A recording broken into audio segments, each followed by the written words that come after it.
Сәлем баршаңызға. Бүгін сіздермен песочное печенье дайындаймыз. Өте дәмді, өте жұмсақ болып шығады. Достар, жасап көріңіздер. Сіздермен болған мен Айзада.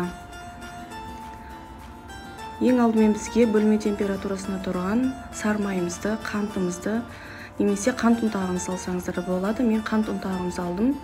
Жақсылап миксерлеп аламыз. Сары майымыз ағарғанша миксерлейміз. Миксерлеп болғанымыздан кейін жұмыртқамыздың ағуызын, қамыр қопсытқышты және тұзымызды салып, барлығын жақсылап араластырамыз.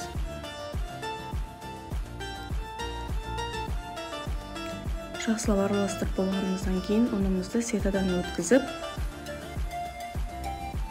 қамыр илейміз.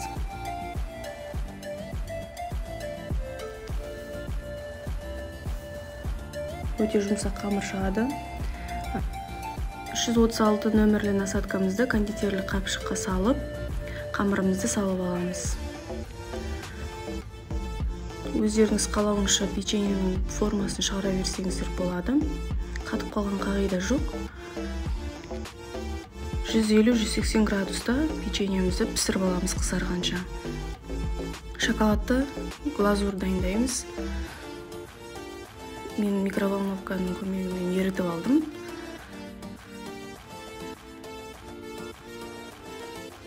Печеньеміздің бетіне шоколадымызды жағып шығамыз, немесе шоколадқа малып аламыз. Мен шоколадқа печеньені малып алдым. Бетіне кез келген орехты сеуіп ұсынсаңыздар болады. Өте дәмді болып шығады, достар. Жасап көріңіздер. Сіздермен болған мен Айзада.